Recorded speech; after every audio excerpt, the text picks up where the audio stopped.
மணி இன்றைக்கும் 7 ஆகுது. நேற்று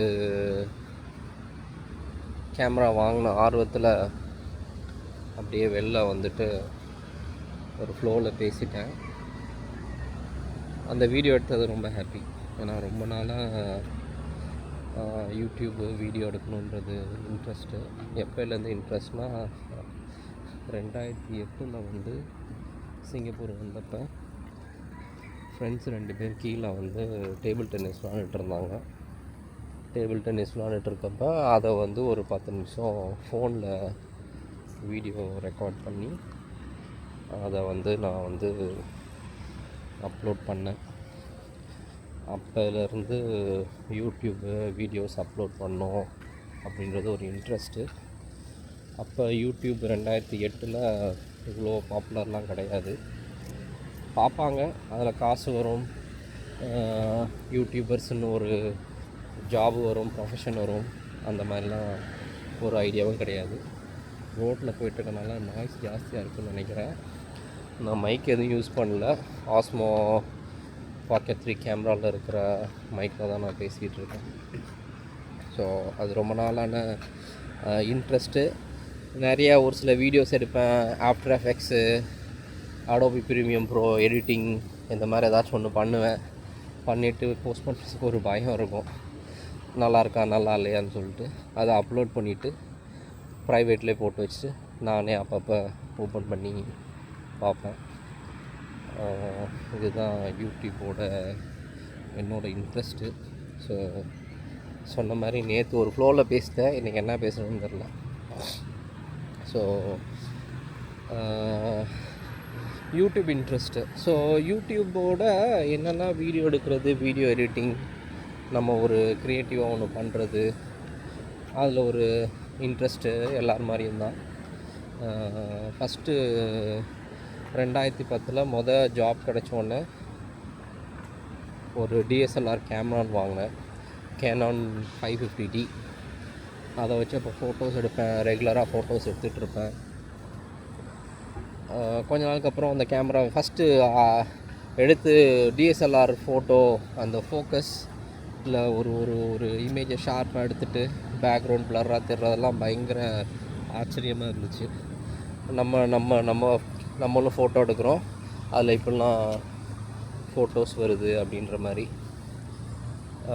அதுக்கப்புறம் கொஞ்ச நாளுக்கு அப்புறம் என்ன பண்ணுறேன்னே தெரில கேமரா வச்சுக்கிட்டு. எங்கள் வீட்டில் மொதல் ஃப்ரிட்ஜு வாங்கின மாதிரி தான். வாங்கிட்டு நாள் தண்ணி ஊற்றி ஐஸ் வச்சோம். அதுக்கப்புறம் என்ன பண்ணுறதுன்னே தெரியல. ஸோ கேமரா வாங்கிட்டு கொஞ்ச நாள் நானே எங்கேயாச்சும் போய் ஃபோட்டோ எடுக்கலாம் அப்படின்ற மாதிரி எடுப்பேன். ரூமில் இருக்கிற ஃப்ரெண்ட்ஸ் எடுப்பேன், இந்த மாதிரி எடுத்துக்கிட்டு இருந்தேன். அது என்ன பண்ணுறதுன்னு தெரில. அப்புறம் ஃபேஸ்புக்கில் வந்து பார்க்குறப்ப என்னோடய ஃப்ரெண்டோட ஃப்ரெண்ட் ஒருத்தர் சிங்கப்பூரில், அவர் நிறையா ஃபோட்டோஸ் எடுத்துகிட்ருப்பார்.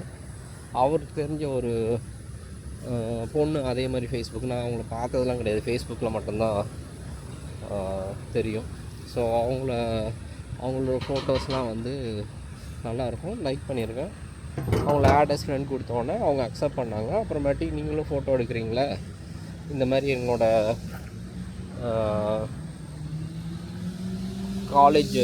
காலேஜில் கலீக்ஸு அவங்கெல்லாம் வந்து இங்கே சிங்கப்பூரில் பார்த்திங்கன்னா நிறைய பூனைங்க, எக்கச்சக்கமான பூனையை வச்சு கொஞ்சுவாங்க. அது எனக்கு அந்தளவுக்கு பிடிச்சதில்லை. பட் என்ன பண்ணுறது, okay, back to the story.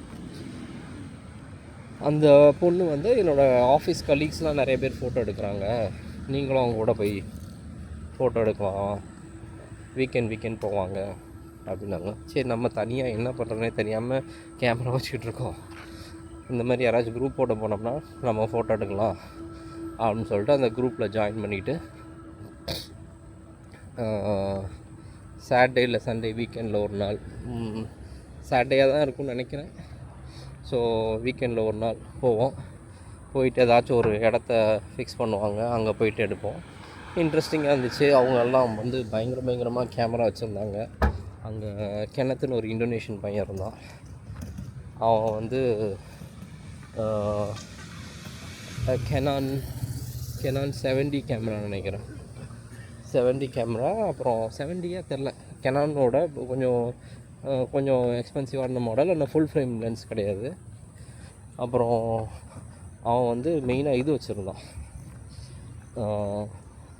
Telephoto zoom lens 17-200 mm. அந்த லென்ஸ்லாம் அந்த டைமில் வந்து 3000 சம்திங் ப்ளஸ் டாலர்ஸு. இப்போ என்னோடய கேமராவே பார்த்தீங்கன்னா, நான் கேமரா லென்ஸ் எல்லாம் சேர்த்து வாங்கினது $2000. நான் சொல்கிறதெல்லாம் சிங்கப்பூர் டாலர்ஸில். அந்த கேமரா வச்சு அவன் ஃபோட்டோஸ் எல்லாம் அந்த மாதிரி ஒரு 6-7 பேர் இருப்பாங்க. ஒருத்தர் வருவாங்க, ஃபோட்டோஸ் எடுப்பாங்க. அந்த ஃபோட்டோஸை எடுத்துகிட்டு ஃபேஸ்புக்கில் போடுவோம். ஃபேஸ்புக்கில் போட்டால் ஒரு சிலர் வந்து அந்த ஃபோட்டோஸ் லைக் கொடுப்பாங்க. ஸோ மிஞ்சி போனால் ஏதாச்சும் ஒரு ஃபோட்டோஸ் வந்து ஒரு ஃபோட்டோவுக்கு வந்து ஒரு 3-4 பேர் 5-6 பேர், நல்லா இருந்துச்சுன்னா ஒரு 10 பேர், இவ்வளோ தான் லைக்ஸ் வரும். அது பார்க்குறதே நம்மளுக்கு ரொம்ப ரொம்ப ஹாப்பியாக இருக்கும். நம்ம எடுக்கிற ஃபோட்டோஸை நிறைய பேர் லைக் பண்ணுறாங்க.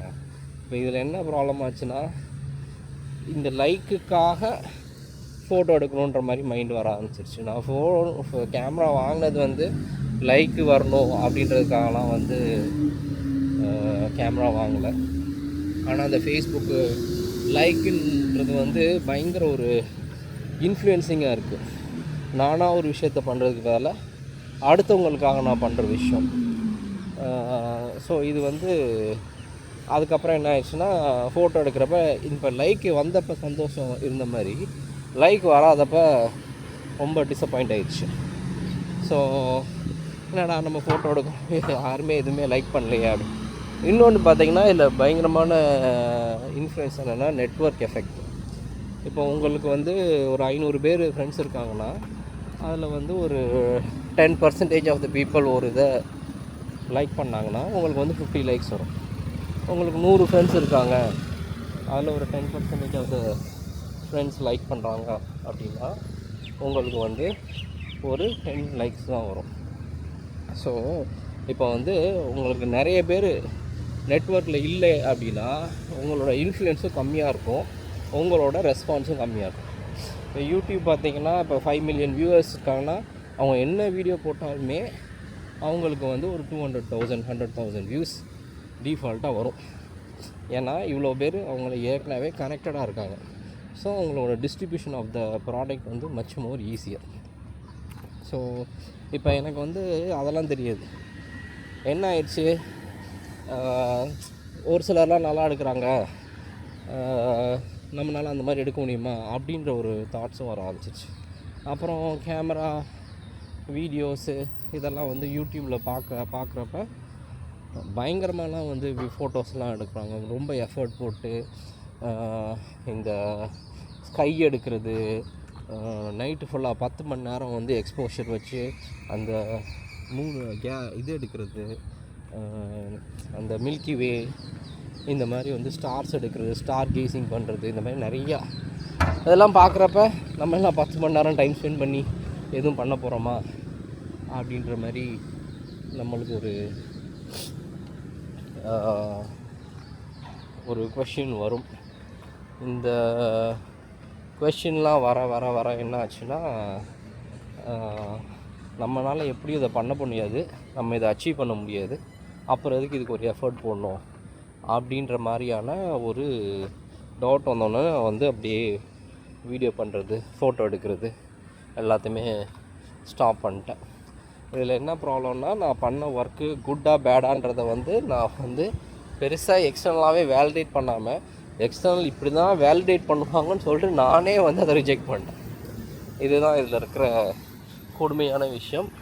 இது எனக்கு மட்டும் இல்லை, நான் வந்து இப்போ நிறைய பேரை பேச, நிறையா யூடியூப் பார்க்க, எல்லாம் பார்க்க நான் வந்து நானாக இருக்கிறேன், நான் வந்து பயங்கரமான இண்டிவிஜுவலான ஆள், நான் ரொம்ப யூனிக்கான ஆள் அப்படின்ற ஐடியாஸ் எல்லாம் எனக்குள்ளே இருந்தாலும், நிறைய வீடியோஸ், நிறைய பேரோட ஸ்டோரிஸை கேட்டால் எல்லாத்துக்கும் ஒரே ஸ்டோரி தான். நான் இப்படி வந்தேன், இதை பண்ணணுன்னு நினச்சேன், ஆனால் நான் பண்ண முடியல, ஆஃபீஸ் ஜாபில் உட்காந்துட்ருக்கேன், அந்த மாதிரியான ஸ்டோரிஸ் தான். இங்கே அச்சீவ் பண்ணுறவங்கன்றதே கொஞ்சம் பேர் தான். ஏன்னா உங்களோட லைஃப் வந்து ஒர்க்கு ஏர்னிங்கு ஃபைனான்ஸுன்றதுக்குள்ளே பாதி வந்து போயிடுது.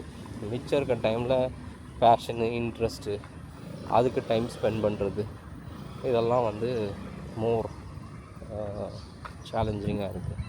பட் ஸோ இப்போ வந்து ஏஐ வந்ததுலேருந்து எனக்கு வந்து போன வருஷத்துலேருந்து ரெகுலராக வந்து எனக்கு இருக்க டவுட்ஸு, கொஷின்ஸு எல்லாமே வந்து ஏஐகிட்ட டிஸ்கஸ் பண்ணிகிட்ருப்பேன். ஸோ ஏஐகிட்ட டிஸ்கஸ் பண்ணுறப்ப வந்ததுலேருந்து என்ன ஒரு இது வந்துச்சுன்னா, இப்போ நான் அதை சொல்லிட்டு இருந்தேன், நான் ஃபோட்டோஸ் எல்லாம் எடுப்பேன், ஆனால் அந்த ஃபோட்டோஸ் எல்லாம் வந்து என்னால் மற்றவங்க மாதிரி எடுக்க முடியல அப்படின்னு ஒரு டவுட் வந்தது. இல்லாட்டி நல்லா எடுக்க முடியாது அப்படின்னு நான் தீர்மானமாக முடிவு பண்ணதுக்கப்புறம் நான் வந்து ஃபோட்டோஸ் எடுக்கிறது எல்லாமே ஸ்டாப் பண்ணிட்டேன் அப்படின்னு. ஸோ அதுக்கு அது என்ன சொன்னிச்சுன்னா, இந்த ப்ராப்ளம் வந்து என்னென்னா, இப்போ லேர்ன் பண்ணுறப்ப யாருமே பர்ஃபெக்டாக நீங்கள் எதுவுமே பண்ண முடியாது. ஸோ அதுதான் லேர்னிங். ஸோ லேர்ன் பண்ணுறப்ப you are doing a mistake. நீங்கள் வந்து கரெக்டாக ஃபஸ்ட்டே நல்லா பண்ணிட்டீங்க அப்படின்னா யூ ஆர் அன் எக்ஸ்பர்ட். இப்போ நீங்கள் எக்ஸ்பர்ட் இல்லாதனால தான் நீங்கள் லேர்னே பண்ணுறீங்க. அப்போ உங்கள் அவுட்கம் நல்லா இருக்காதுன்றது தான் வந்து நேச்சுரல் எக்ஸ்பெக்டேஷன். ஆனால் நம்ம என்னென்னா ஆர்வக்கோளாறில் ஃபஸ்ட்டு ஒரு இதில் ஃபுல் எஃபர்ட் போட்டு ஒன்று பண்ணுவோம், நல்லா வரும். அதுக்கப்புறமேட்டி அந்த எக்ஸ்பெக்டேஷன் வச்சுட்டே திரும்ப ஒன்று பண்ணுவோம், அதில் ஃபுல் எஃபர்ட் போட மாட்டோம், ஒரு ஹாஃப் பேக்டு எஃபர்ட் தான் போடுவோம். அந்த ஹாஃப் பேக்டு எஃபர்ட் போடுறப்ப அது வந்து ஒரு ஃபுல் ரிவார்டு இருக்காது. அதை பார்த்தோன்னே நம்மளுக்கு தெரிஞ்சு நல்லா வரலையே அப்படின்ட்டு உடனே நம்மளுக்கு டிசப்பாயின்மெண்ட் ஆயிரும். அதுக்கப்புறமேட்டி அடுத்த நாள் அந்த ஒர்க்கை பண்ணுறதுக்கு நம்மளுக்கு மோட்டிவேஷன் வராது. இப்போ எனக்கு என்ன சஜஸ்ட் பண்ணுச்சுன்னா, சிம்பிளான ஒரு டாஸ்க் எடுத்துக்கோ, அந்த டாஸ்க்குக்கு எக்ஸ்பெக்டேஷனே எதுவும் வச்சுக்காத. ஃபார் எக்ஸாம்பிள், நீ ஃபோட்டோ எடுக்கணுன்றது உனக்கு இன்ட்ரெஸ்ட்னால், நீ வந்து அந்த ஃபோட்டோ எடுக்கிறத வந்து ஒரு ஃபோல்டர் க்ரியேட் பண்ணிக்கோ, ஆவரேஜ் ஃபோட்டோஸ் அப்படின்ட்டு. இதுக்கு யூ ஹேவ் ஜீரோ எக்ஸ்பெக்டேஷன். நீங்கள் வந்து ஆவரேஜான ஃபோட்டோ தான் எடுக்க போகிற. இதுக்கு நீ வந்து பெருசாக எஃபர்ட் எதுவும் எடுக்க போகிறதில்ல. இதில் நீ எக்ஸ்பெக்டேஷனும் வச்சுக்கவே போகிறதில்ல. அது நல்லா வந்துச்சுனாலும் நல்லா வரலைனாலும் அதை பற்றி நீ பெருசாக எதுவுமே கண்டுக்கூடாது. எவ்ரிடே ஒரு ஃபோட்டோ எடு. ஸோ எவ்ரிடே ஒரு ஃபோட்டோ எடுக்கணும். ஸோ அந்த ஃபோட்டோ வந்து நான் மை ஆவரேஜ் ஃபோட்டோகிராஃபி அப்படின்ற ஃபோல்டரில் போட்டுக்கணும். ஸோ எனக்கு வந்து ஃபஸ்ட்டு வந்து நான் பண்ணுவேன்னா, டெய்லி எடுக்கணும், இதுக்கு ரொம்ப யோசிக்கக்கூடாது. ஒரு தடவை எடுத்த ஃபோட்டோ அவ்வளோதான், அன்றைக்கி ஒரு ஃபோட்டோ அவ்வளோதான். இன்றைக்கி வந்து காலையில் வந்து ஒரு ஃபோட்டோ எடுத்துட்டேன் 10 மணிக்கு, சாயந்தரம் வந்து ஆஃபீஸ் விட்டு வர்றப்போ எனக்கு இன்னொரு ஒரு நல்ல ஃபோட்டோ மாதிரி இருக்குன்னா எடுக்கலாம். பட் இது வந்து அந்த ஆவரேஜ் ஃபோட்டோவில் கிடையாது. நான் ஒரே ஒரு தடவை தான் டிசிஷன் எடுக்கணும். அந்த ஃபோட்டோவை வந்து அன்னைக்கான ஆவரேஜ் ஃபோட்டோன்னு வச்சுக்கணும். ஸோ இப்போ பார்த்திங்கன்னா ஒரு 120 நாள் ஆகுது. 120 நாளுன்றதோட 120 ஃபோட்டோஸ் ஆகுது. நான் வந்து ஒவ்வொரு ஃபோட்டோவாக ஃபோனில் தான் எடுப்பேன். எடுத்துகிட்டு அதில் ஃபோன்லேயே ஒரு ஃபோல்டரில் வந்து எவ்ரிடே ஃபோட்டோஸ் அப்படின்னு சொல்லிட்டு போட்டு வச்சுருவேன்.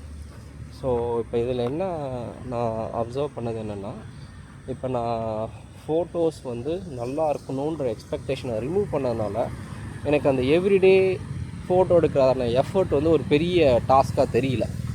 எனக்கு அதுலேருந்து எனர்ஜி ட்ரெயின் ஆகலை. ஏன்னா அதில் நல்லா வரணுன்ற எக்ஸ்பெக்டேஷன் இல்லாதனால எனர்ஜி ட்ரெயின் ஆகலை.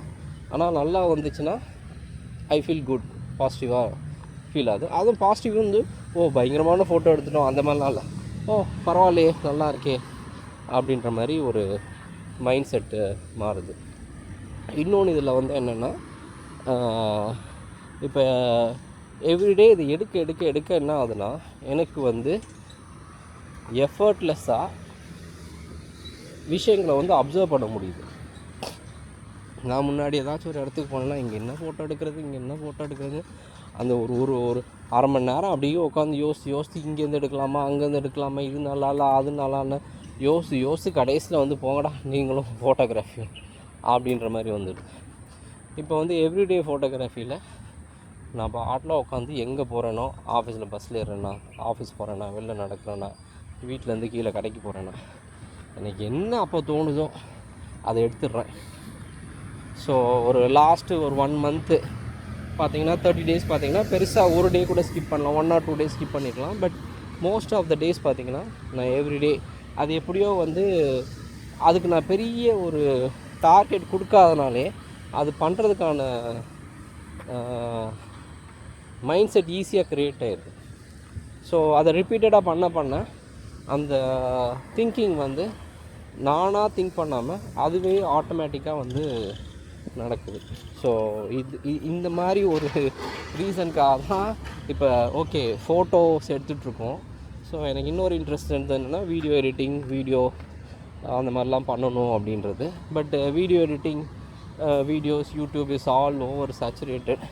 எல்லாம் கண்ணா பின்னான்னு எடிட் பண்ணுறாங்க, அது பண்ணுறாங்க. அதனால் எனக்கு வந்து பெருசாக எடிட் பண்ணுன்றது இன்ட்ரெஸ்ட் கிடையாதுன்றதோட யூடியூப்பில் எடிட் பண்ணி போகணுன்றது இன்ட்ரெஸ்ட் கிடையாது. ஏன்னா எடிட் பண்ணுன்றதுனாலேயே நிறைய ஒர்க்கு வந்து என்கிட்ட வந்து எடிட் பண்ணாத வீடியோ ஃபுட்டேஜே அவ்வளோ இருக்குது.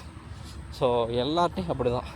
ஸோ அந்த எடிட்டிங்கிறது வந்து ஒரு பெரிய வந்து டாஸ்க்கு. ஸோ அதனால் எடிட்டு எதுவும் பண்ணாமல் நான் வந்து அப்படியே வந்து போஸ்ட் பண்ணுன்றது தான் என்னோடய மைண்ட் செட்டு. அன்னன்னைக்கு என்ன தோணுதோ எவ்ரிடே ஃபோட்டோகிராஃபி மாதிரி எவ்ரிடே வீடியோ அன்றைக்கி என்ன தோணுதோ அதை போடணும், பேசணும், அதை அப்படியே ரெக்கார்ட் பண்ணி அப்படியே அப்லோட் பண்ணணும்.